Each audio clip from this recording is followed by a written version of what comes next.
Oh, sorry, here you go. Yeah, thank you. Good afternoon, all. Ben Corrigan, founder and managing director of Blue House.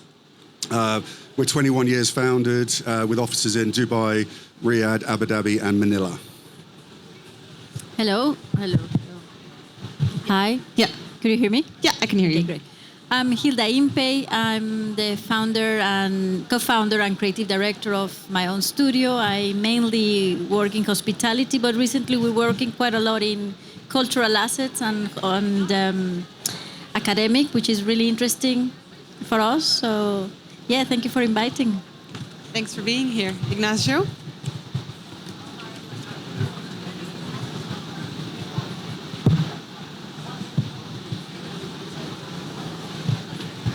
Hello. Yes. My name is Ignacio Gomez, Global Design Principal of AEDAS, member of the board. We have our base in Dubai, in UAE, but we work over the Middle East and North of Africa, doing architecture, master planning, and a bit of landscape from time to time. Yeah. Thank you. Hi, my name is Waleed Fakusa. I'm the director of CD+M Lighting Design Group and Spectacle Design Studios. We're a Los Angeles-based lighting design company, and I run the Middle East and North Africa offices. Hi, I'm Tariq Kayat, co-founder and managing director of Teak ADP, a boutique design practice based in Dubai. Been in Dubai for 5 years. Prior to that, I was for 14 years a director at Zaha Hadid Architects in London. Thank you. Lots of different expertise on the stage. That's just how we like it. Full disclosure, I've prepared questions in advance. That's how I like to do it. They've all been shared with you. They are for everybody. So if you feel like you have a strong opinion on it, just jump on it. But I'm also very comfortable if you guys want to take it away and establish the conversation on stage. Lots of entrepreneurs probably also in the audience. So I think it's really, I hope we're going to get really valuable information for them. Let's start with the light one. What was your first major failure in your career, and how did it shape your approach to either your design or your leadership? If we can be honest. Who wants to go first? Thank you. So I really thought about this question. I'm 51 now, so I had to think some way back, because the question is first failure, right? And it wasn't one thing that I wanted to focus on. It was more a sort of realization. And if there's any sort of younger people in the audience who are starting out their career, and it sounds so obvious now, but it's the power of relationships and understanding that our industry is really about people. And I think early on in my career, I didn't get that. And I see a lot of younger people in our industry who don't get that. So we need everybody in our industry. We need our supply partners, our consultant partners, but to deliver great projects. At the same time, we've got to really dig deep and understand our clients and understand that really it's about people. Everything we do is about people.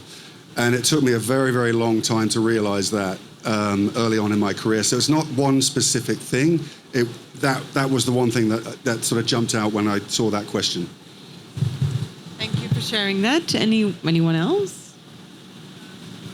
I mean, there's so many failures I had in the very beginning, to be honest. So, I mean, don't know where to start. But I think one of them is learning that you have to listen first, and you have to be a very good listener to be a good designer. And I thought that I know it all early on in my career. And I think it led me to a lot of failures in the beginning until I started listening. And I realized that it's not really about what's wrong I've done, rather than how I've approached it, because I haven't listened and absorbed what clients want. So I think this is one of the first takeaways I give to junior designers. You have to learn how to be a good listener first, and that's helping in everything else in life as well. Also, you have to also be observant you have to learn a lot from your competitors. So not only your failures, but other people's failures as well. So, and I think listening and opening your eyes on all the mistakes that you and others, and embracing it, I think this was one of the bigger things that I learned over time. Well, yeah, and I guess learning from others, that comes with time and experience, right? That's okay. Thank you. I think it's learn to kill the ego. I think the designers are Sometimes we think we know a lot of things and so on, but in reality, when the first failures comes, when you think what you do is fantastic. And it's nice to know that sometimes, it's fine to give the opportunity also to other people to talk openly about your work and accept it and don't feel it personal, less defensive. And I think also that comes with experience, and because you have to make the mistake to go through that journey, I suppose so. And I think just one thing to add, I think the biggest challenge, especially when you start your own business in our industry after working for someone, is to align expectations versus reality. Because you'll be facing endless obstacles on a daily basis, and the amount of times you tell yourself you need to give up because it's just not worth it, it's just enormous. So one of the key things is how to make the balance between what you are expecting from your business to go to and what's the reality of the market, the reality of the situation, the available staff, the available market. So it's kind of having a very conscious mindset when you start the journey. I can sense a lot of soft skills, right? It's like listening and all these things that probably traditional education didn't really taught us, right? I mean, for me, I do a lot of different things now, but I'm a product designer by trade. And I think the biggest mistake that I made was, having contract issues. We all started out small, then we grew, and, then you realize you need to hire a lawyer and you make sure you have certain things in place. It's lessons learned. But these were things that we were not taught in art school, design school. Was that similar for you guys? Okay.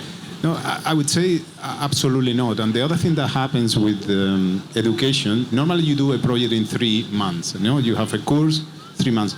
But when you go to reality, a project takes minimum 3 years, if you are lucky. So this idea that you need to be extremely kind of patient, like you start a project, you design it, then it goes to skin design, detail design, it doesn't stop. Then it goes to the construction phase, it gets delayed. So that idea that architecture or design is a very slow pace practice is something that you need to learn. It's almost like a meditative process. Like the reward system is not never there. You start a project, but then maybe 6 years after it gets completed. So where is the pleasure? So you need to do a lot of removing the ego. It's not my project. It's actually the client, the constructor. So it's all that. It's a completely different from education that they teach you fast-paced things to reality. It's very kind of slow-paced practice. So. Yeah, no, I think you're absolutely right. It's soft skills, and it was interesting that we all pretty much touched on that. Swallowing ego, and I think Ignacio makes a really good point that, and we remind our team of this all the time in Blue House. We can be in a relationship with a client for 18 months or up to 5 years, depending on the size of the project. And I always think when we win a project, we've got 2 weeks, I think, to show the client they've made the right choice, right? We've got to build that confidence, build that trust. They've made the right choice. But then we get to know each other very, very well. Good times, bad times, difficult conversations. And that wasn't taught at college, at university, and it wasn't taught in the early days of apprenticeships or internships or what have you, the soft skills, for sure. And I'll just add to that the communication skills, because you need to develop a multi-layers of communication skills with different levels of people. Yes, you have the clients, you are building the relationship with the client, you are in the honeymoon stage with the client, you're trying to win their trust, but also you have your team, which is the very, very core, essential part of the process. And I think the key formula maybe to have a successful business, especially in our industry, is actually knowing really your team and understanding, because delegation becomes a very, very important part of the process, and assigning the right tasks to the right people becomes a very important process. So you need to have a communication skills on your team levels, from juniors to seniors to directors, all the way to clients, then to contractors, then to consultants. So you have a very broad kind of, audience that you need to address on different levels. So also this requires a level of emotional intelligence, understand how you flip the tone, how you flip the approach, because it's a very competitive market, and you need to make sure that you're accessible by everyone, you're approachable by everyone, which is not an easy task to do. In other places, maybe you have other people to handle it. As you mentioned, you need to do the contract, you need to look at certain things, and now it's your responsibility. Even if you have people in the team, but you still need to have the final say. So it requires to develop enormous amount of skills. Well, all these particular skills, maybe they will make us superhumans one day, and we will not be replaced by technology, right? I think as a designer, we are so reliant on these soft skills. Let's see how honest we can get on this one. I'm gonna just drop it and leave it here. Is failure actually celebrated in our industry, or do we just pay lip service to it? How many of you have experienced genuine support for failure, or do we still punish it in practice? We celebrate it. We celebrate it. We say that we celebrate it, but do you really experience it that way? Absolutely. Let's face it, it's a very, very competitive market. And it's a very ruthless market. And unfortunately, we were just having a discussion outside before entering here. We as architects and designers, we are our biggest enemies, if I would say that. So yes, competition is difficult. Is it fair? No, it's not fair. So I think the only lesson that failure is an important asset, 100%, and it adds lots of value to us. But do we get the support from others? Yes, maybe our surrounding circles, but our community and our industry, I don't think so. I'm sorry if it's been harsh. One.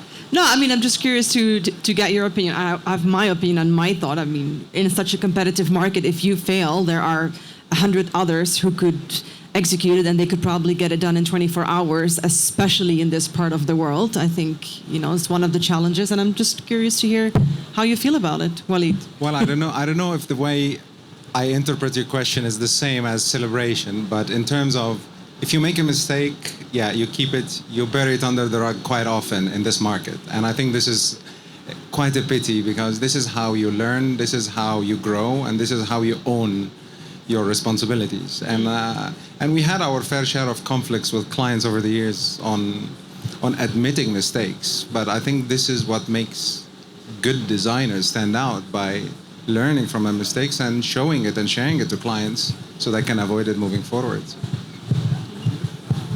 One thing. You have a microphone already. Are No, you it collecting? doesn't work. Oh, it doesn't work? Okay, sorry. Sorry. No, but I think we need to distinguish two things. There is a difference between a mistake and a failure. A mistake, for example, if I want to run a marathon and I don't prepare, that is a mistake. But the failure is I trained for 6 months and whatsoever, and then I couldn't finish, that is a failure. So I think that we need to differentiate that. So mistakes we should try to avoid them, because it means that you are not prepared, you are not ready, you didn't train, you are not prepared to take that task.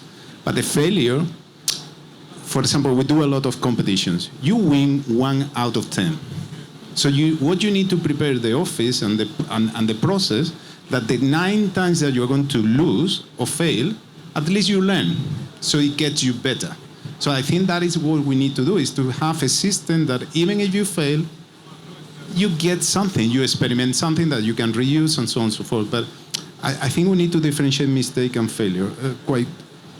No? Makes sense? Yeah, that makes perfect sense, actually. Yeah. But as well, from a different perspective, personally, I think we need to learn to forgive ourselves and be less hard, because each day at the end, you're a different person. You have to have this transformative understanding of what happened, why you didn't learn, what did you fail, and then you have to forgive yourself and say, okay, tomorrow it's a new day, isn't it? And tomorrow I will try my best to make it in a different way. So I think it's about this flagellation, that you always need to be on top, on core, perfect, how you doing, fantastic, and it's not true. But also is that kind of support from your colleagues as well, who understand that in that process of growth, of experiences comes a lot of things that people don't see. And sometimes you need that support as well to know, look, don't worry, it's just going to be all right, And I think that's something that I would like to, if there's a new generation, be hard, of course. You need to try to do your best and learn from the errors, but as well you need to learn to let them pass the next day, Otherwise there's no way you can move forward. Yeah. You will get stuck all the time with that error. Yeah, apply new knowledges, try it over again and move on from that. Takes me to this question. Now, looking back, would you say that your most valuable lessons came from successes or failures? And why?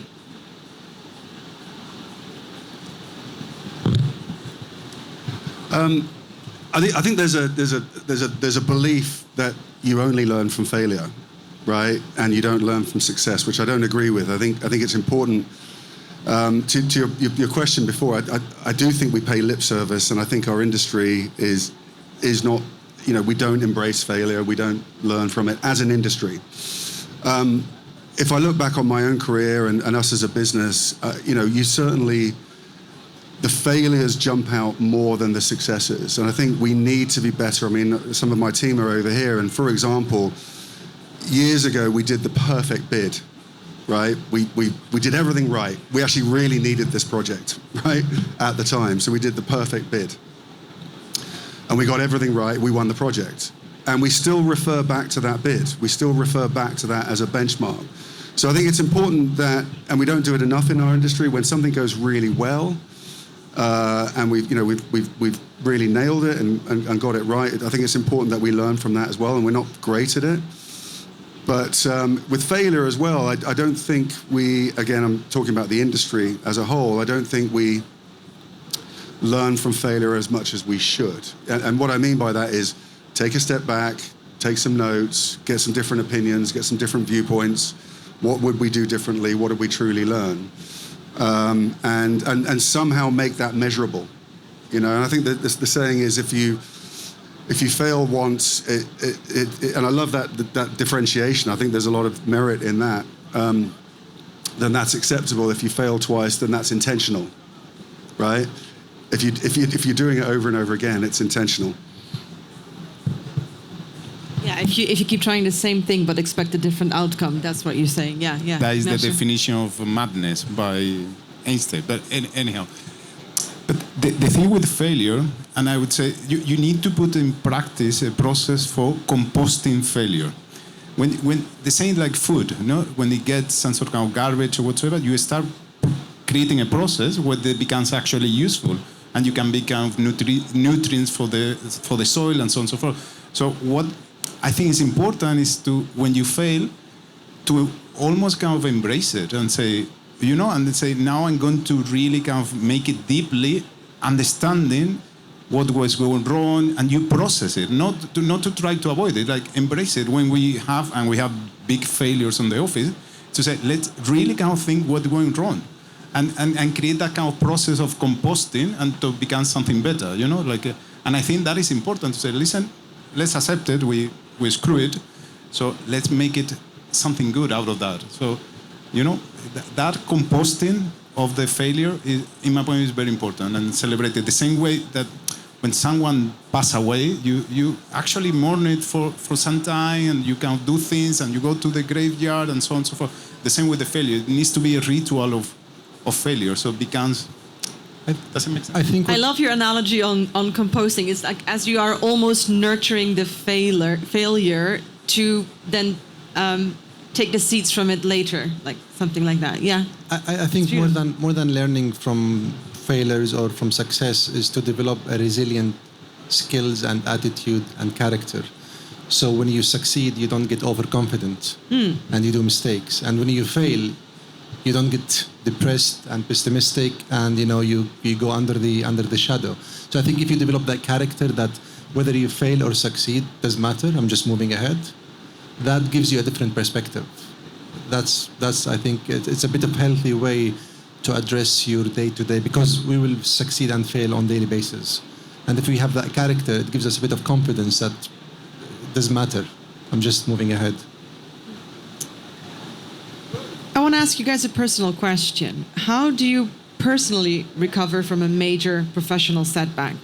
What strategies or habits have helped you to bounce back? Because a lot of it is team efforts. Yes, in the office you take the hit, but you do go home alone at the end of the day, and then what? Like,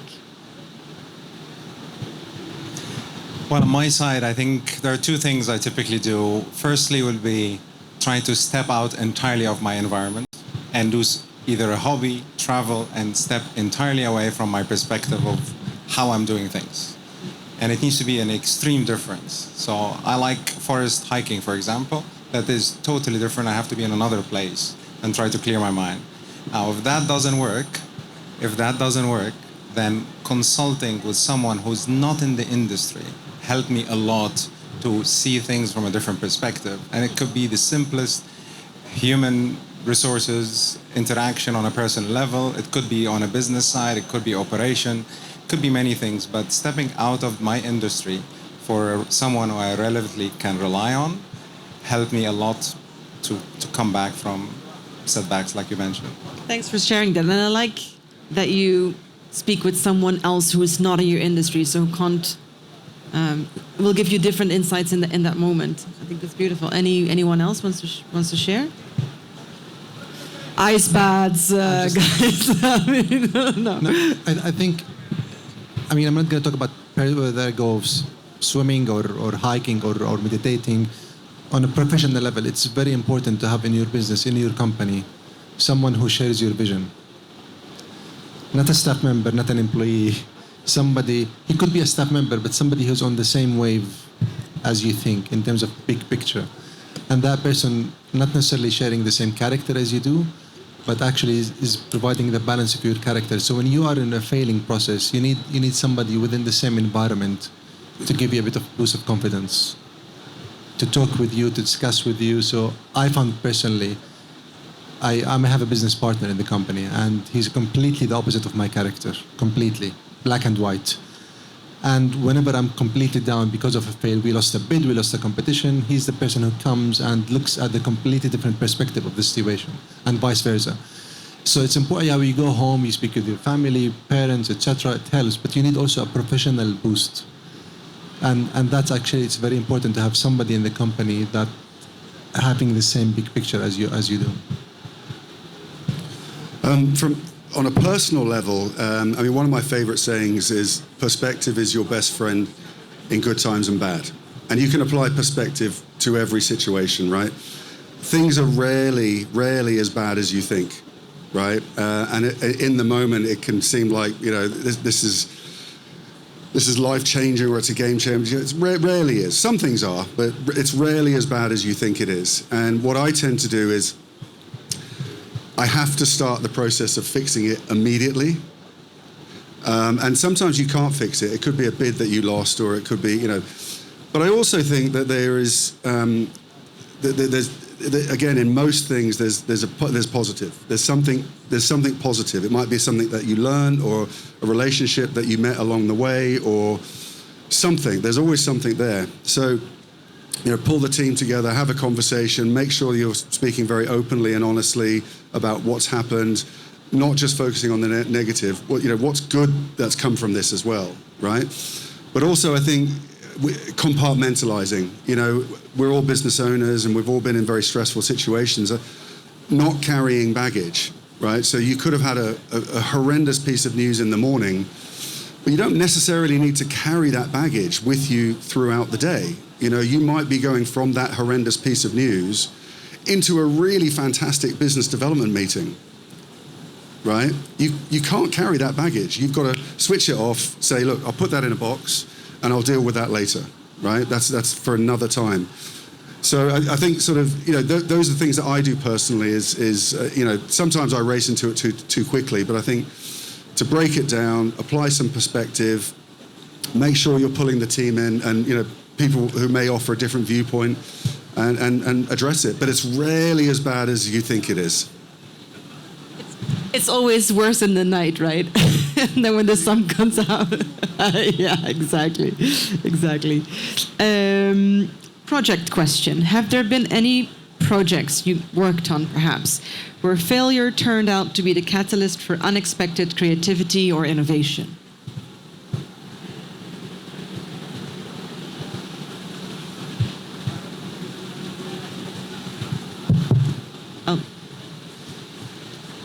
So I have few failures again along the way. So I can two quick examples. One of them is, and I'm not sure if one of my clients in the audience, but at this point I've seen the failure, so who cares? No, when we worked on Burj Khalifa, and the project has been up and running since 2008 or so, and the project didn't allow for the lighting that you see nowadays, and we came out with the limitation that it fell short to how to really create a spectacular out of the tower while you don't have any provision in the design for it. So we had to come up with an idea that just create that wow impression that the project gives. So you have the highest tower in the world, you have extreme winds, you have vibration, you have operation, you have you have cybersecurity attacks, you have so many things that you have to deal with to create that fascination with an existing building. And I guess with all the challenges that you can possibly imagine, it turned out, I think they're just fine. The second example will be the Dubai Mall Aquarium. And the failure that came in, and probably most of you don't know this story, but when we designed the lighting in the aquarium, the lighting has very technical requirements for the fish to swim under. But because of our lights, the fish swam on a different altitude than they should have. So the sharks usually should be down, and then the stingray is even further down, and the smaller, beautiful fish is up. So because of our lights, the sharks swam above, and they ate more than they should have. Oh, I see. So the tank has emptied quite fast in the first few months, and then they had to change, luckily not the lighting, but they had to change the shark types so they become more friendly with the other fish. So this is the kind of fun, vegetarian shark, I guess. Vegan these days. No. So there you go. Wow. Thank you for sharing that. That's one to remember for sure. Anyone else sharing? No? Really? Nothing that... No? Oh, I thought this would be a real easy one. Okay, let's do one for the younger designers then. What role does mentorship play in helping younger designers or architects navigating failures? Did you have a mentor that helped you guide through challenging times? This touches a little bit on the gap that we talked about earlier, right? Between education and, and the real industry. Hilla, if you want to go, yeah, go. Yeah, well, I think for me it's Ignacio. I think we work mentor. Yeah, we worked 15 years ago. And I don't think it's really mentor. It's just someone who knows you very well, and sometimes you need that clarity, or I would believe feedback, when you really need to hear harsh things as well, Sometimes things are not pretty. Like a soundboard, yeah. Yeah, and I think we have this open conversation, and yeah, I actually appreciate it. That's so nice. That's so nice to say that. Ignacio, how do you feel about it? She's exaggerating. Don't trust her. No, but I think the importance as a mentor is to give perspective. One of the things that is very important with the young guys, and we have in the office people 22 years old, they could be my kids and my sons. So it's perspective. It's like one of the things that we try to do is to geolocalize them, to say, listen, you are in 2024, you are in Dubai, in the Middle East, whatsoever, you are doing a project. That failure means that, listen, you didn't know X, Y, and Z. To try to create a map for them of give the perspective. That is really, really important. We spend a lot of time explaining to them, not actually what they need to do or whatsoever, but it's more about what is going to be your story, more or less. Listen, you are going to spend a couple of years trying to understand concept designs, to give perspective. I think that is a very good thing. And attached to the perspective, for me, is fundamental the sense of humor. Because when you fail and you make a joke about the failure, everything has started to make more sense. And if you can make a joke of something that is tragic or dramatic and so on and so forth, I think that you are starting to heal. And I think that is very important, to make fun. Life is more important than architecture. So let's put everything in perspective, and I think this is very important. So I think I mean, if there's just one advice for the young architects, or this is the second one. I was going to get to that. Before, I thought this is the same kind but of... we are here to listen to your advice. Because we are talking about the mentorship. Yeah. So it's kind of linked to... Did you have a mentor, for example? I did. And I was very lucky. I had Zaha in front of me for 15 years. So I had an amazing mentor. But my point is, it's a must to have a mentor. And my advice to any young architects, I'm keeping architects because I'm an architect. Whether you're interior designer, architect, product designer, in that field of creativity, it's very, very important to find a mentor. That mentor could be a live person you can talk with, you can seek, you can ask, or somebody you can follow the steps of. And when I say follow step, not imitate, but look up. It gives a sense of, because you can do your research, you can read, you can listen to lots of things and read books, but you need to actually hear the stories of people who succeed and who did it, who failed and did it again and again and again. So my advice for these young architects or designers, find somebody that inspires you. And find somebody that you believe, you don't want to be like them in terms of their style, but in terms of their vision, in terms of their creativity. It gives you a boost, it gives you a push. So it's a very important to create your own mentor. I mean, I'm sure there's lots of people in the audience who think, like, yes, that's exactly what I want, but how do I find this person? How do I contact this person? I think there's often like... But this is actually this is again, whenever I had the chance to talk to 4th or 5th year students at university, and even 3rd year, I have always considered, you need to make sure exactly that you want to be a designer. So the first thing is to be very, very true to yourself. I mean, it's a very, very unique industry, the design in itself. Again, product, interior, architecture. It requires a lot of dedication, passion, which passion is not necessarily required in other professions. So first of all, be very honest with yourself. Once you are honest with yourself, you will eventually know what you want, and you will develop your style, your way of thinking. You will understand who are the artists in the industry. And I'm not talking current artists. It could be a painter, could be, have a huge, wide kind of, canvas in terms of, understanding who are the key players over the last hundreds of years, and do your own research and see where you fit more. So that, of course, it's difficult to say, okay, she or he's going to be my mentor. Look up for your mentor, find out, make your research, and most important, make sure that you want to be a designer, because it's not a hobby. It's not a 9-to-5 job. It's a trap. It is. Hilda, how is that for you? Are you now passing it on? Well, I want to talk about that question because it's linked to that real passion as a designer, and also link the mentorship. And I just want to share a story. I remember I was studying, doing a master's at St. Martin's, and we start 75 girls, and we just finished 5. And believe me, the ones who finished were not the most creative, but with the most perseverance.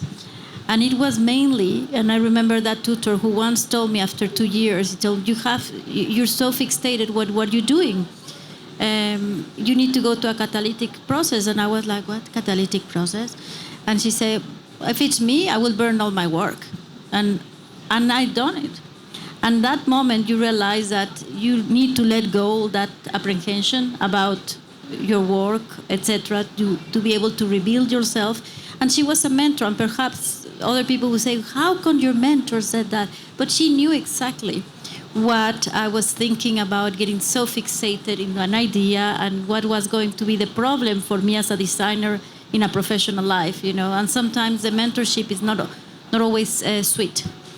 And I think, as well, I see a problem in the academy now.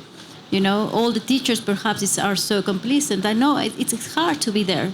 You need to create that strength to be able to change your design direction every day if it's necessary, and keep moving on and be optimistic and happy and have humor about that, because that's our life. I think in a good university or with a good mentor as well, it's their experience that can probably recognize the talent that you have before you know yourself, right? Most people are, 17, 18, you're so young. Like, even when I speak for myself, I had no clue what I was really good at until my mentors, my teachers told me, like, this is your forte, you should explore this further, right? Do you share that responsibility as well? Like, do you feel the same way? No, for sure. And I think it's a bigger problem nowadays, because I think academia and some sort of kind of practice is some sort of kind of diverging quite a lot.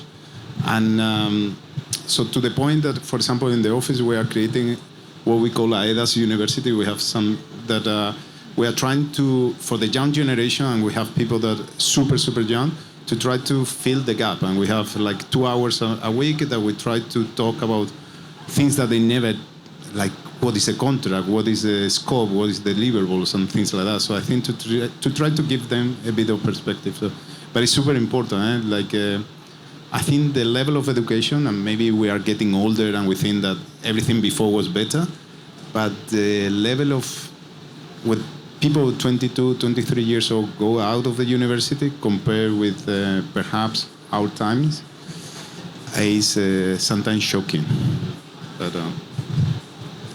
What's the best piece of advice that you've ever gotten when you were younger? Be ready to improvise. That was one teacher, one professor told me once, listen, if you are going to improvise, you need to train more than anyone else. Because I was presenting one job and maybe I wasn't ready and I was making things up and whatever. He said, you know the profession that is improvised the most? He said, firefighters. I said, why? Because they need to be ready for everything. So they are improvising. There is not a single day that is the same. So if you want to do good, you need to train more than anyone else. So that was a very good piece of advice. If you want to improvise, train more. Thank you for sharing that. What was the best advice that you ever got? Well, I don't know if it's personal or professional. I think it's a bit of both. I think if you're going to spend most of your time in your life working, then you have to make sure you enjoy it. So at the end of the day, passion is not something you easily teach or learn. You have to either have or grow into. So I think spending the most valuable commodity you have, which is your time, on something that you enjoy, I think this is either going to be the best use of your time or the worst waste of it. That's my take on it. I think one of the biggest or the best advice I had, which helped me a lot, was do it for yourself. If you fail for yourself. If you succeed for yourself. Don't wait any compliments or don't wait any support from anyone. And I have an example, a story. This was maybe 10 years ago, 12 years ago. We were doing a competition when I was in London at Zaha, and we were doing a specific competition that we worked on it for 2 months non-stop, day and night. And I know that Zaha personally was very, very interested in winning that competition. It was her first competition in the Middle East. And we won that competition. And I remember I dashed in the room telling her that, like, I was flying, I was jumping, that we won it. And she just gave me a dead look on her face and she told me, okay. And she continued talking with other people. And I was furious, I was mad, I was shouting. And then she told me, and she came to me after that, she told me, you won it, you celebrate your own success. Me telling you congratulations or jumping for you or dancing for you won't change anything for you. So that was our expectation again from others. Like, I want the client to tell me, I like your design. I want this to tell me, bravo. These things, you're always expecting something from the others, rubbing our shoulders, putting a star on our forehead. That's a very important thing. You just need to proceed without any expectations. And honestly, especially in our industry, in this market, the less expectations you have, the better you can perform. Beautiful. Ben, I'm going to leave it up to you to give your best piece of advice to, I don't want to say young designers, like designers in general. Anyone younger than us, probably the best way to put it. Sorry, us, the guys.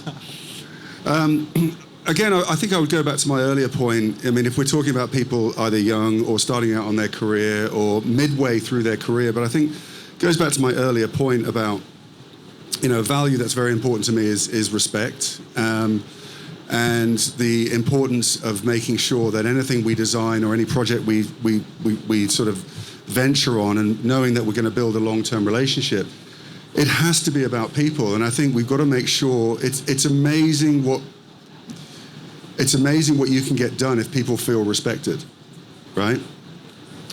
And so I think something we're not very good at in our industry is making sure that we're looking at the entire ecosystem. So whether that be us as consultants, supply partners, contractors, sub-consultants, making sure that there isn't this sort of egotistical hierarchy, which unfortunately does exist. We need everybody to deliver great projects. So the piece of advice I would give is drop the ego. Make sure that you're building really strong relationships with everybody that you meet in the industry, because we need them all. And the other thing I would say is our industry is a village, right? You don't know this person that you're giving a hard time to today, or maybe, not having a disagreement with, could be your client in a year's time, right? And we've seen it time and time again. So I think it's just really understanding that it's about building relationships, it's about people. You can be the most talented designer in the market, but if you can't convince a client, or you can't sell that design, or you can't get everybody on the same bus to deliver that project, you're not going to get there. That's some solid advice. Anyone wants to add to that before we're going to open it up for questions? No? There are usually questions. One small thing. Yeah. AI doesn't design. AI is AI doesn't design. Doesn't design. That's my advice to the young generation. All right. Let's open it up to the audience.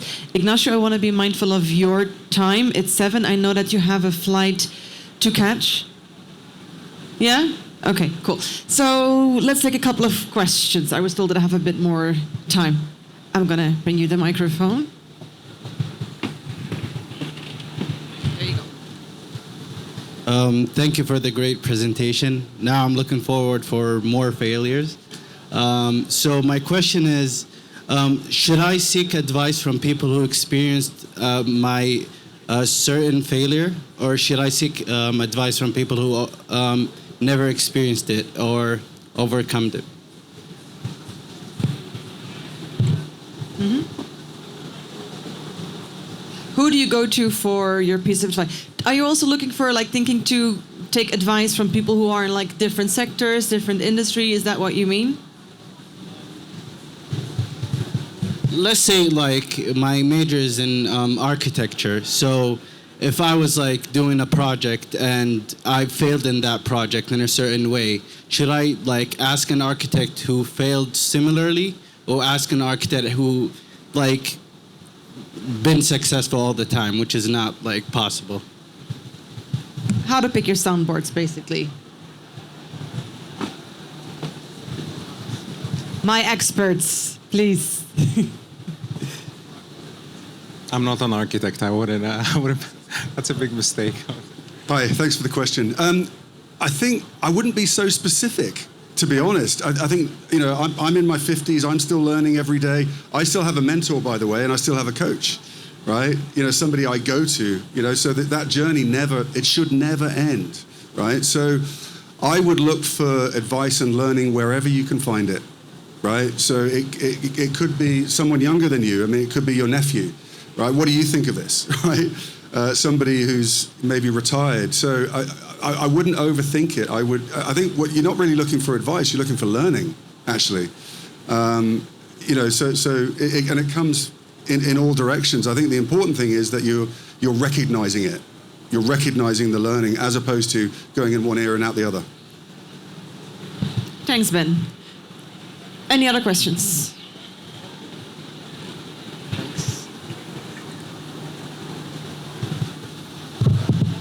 Hi, my name is Bilal. I studied architecture. I worked as an architect, and now I run a visualization studio.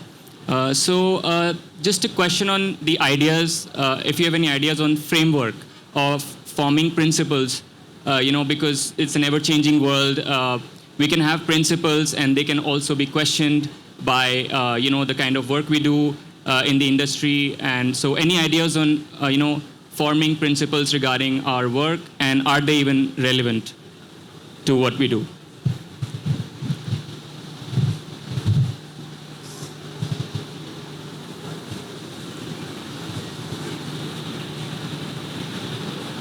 This one for you, Ignacio? It's a difficult one, no? It's a very difficult question, forming principles. What do you mean exactly? Because As in a framework for your practice, or is like more like a framework of ethos? So this is one for the business, yeah? But I think Ben was saying few of them. At the end of the day, it's about people, it's about relationship, respect. But then the other thing that I would say, extremely strong, is you need to be super flexible. If you really want to adapt, the changes are speeding up every month. I mean, AI, and we're talking about AI, is only 1 year old, some sort of 1.5. So don't stick too strongly to certain principles, because you need to adapt and be very flexible, very fast. So I would like to add one more thing. I think the problem of framework is that you set yourself in the same rule of books like everybody else. So you have to be always mindful of, it's good to know and keep an eye on what's a framework, but you need to know how to be outside it to maintain that level of quality that makes you stand out. That would be my only take on that. Thank you so much. Ignacio has to leave us because he has to jump on a flight, but we thank him so much for being here. And we're actually wrapping up. So let's give a big applause to thank you, Ignacio, thank you, Ben, thank you, Hilda, thank you, Walid, and thank you, Tarek. Thank you so much.